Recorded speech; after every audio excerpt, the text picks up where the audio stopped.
I have been taken hostage 4 times in my career, not because I was exchanging myself, but because of the situation of going into domestic violence. I was involved in a program in the late 60s in Dayton, Ohio, where the goal was to work with the police, to go into homes where there were disputes, to try to lower the homicide rate. In one case, we were called to a hospital emergency room in which a man who had been stabbed and was in a psychotic state had taken a nurse hostage.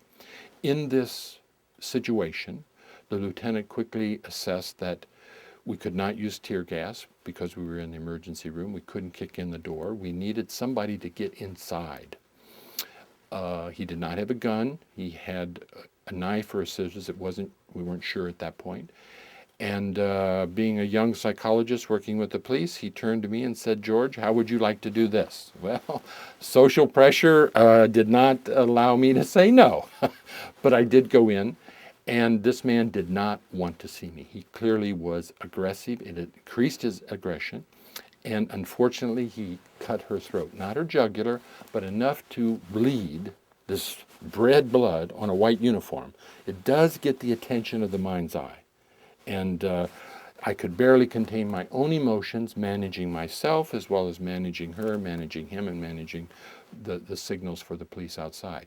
But it got better for her. Within a couple minutes, after screaming and shouting at me, he crossed the room and came over to me. It got less good for me because he put the the scissors to my throat. At that point, looking in his eyes, I continued to make every attempt to dialogue. My hands around his arms, not aggressive. And it's a bonding moment to stand there with a man looking in your eyes who's saying, "I'm going to kill you." But it was questions around, what do you want to have happen here? What do you need? How do you want your children to remember you? And finally, within about 10 minutes, he agreed to let the nurse out of the room. He didn't need her, he had me. Within another half hour or so, he gave up his scissors, and we talked about his children fundamentally. And within another half hour to an hour, he allowed himself to be handcuffed because he had broken the law. He walked out, handcuffed, allowing me to do that. And as he walked away, he turned and with a smile asked if he could come back and say something to me, and the lieutenant said, "Fine." And at that point, he looked with a smile on his face now, complete change of state. He said, "Thank you, George.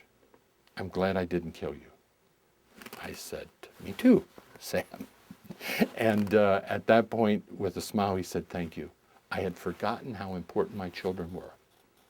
And I had agreed to intervene in the situation to let his kids know that he gave up because of them. Now, you see, what I did there, anybody can learn to do. It is creating a bond, maintaining enough self-control to engage in that bond, understand that what drove him was the pain about his children, the rage, the grief towards his wife, ex-wife actually, around not seeing his kids anymore. And once that pain was understood, it gave the power then to find a common goal to get a solution. That process anybody can learn. All leaders must know that. But you must remember, there is no guarantee. There's 5% of the times this doesn't work. But the majority, 95% is not bad, will happen if you do the right things. And that can be learned.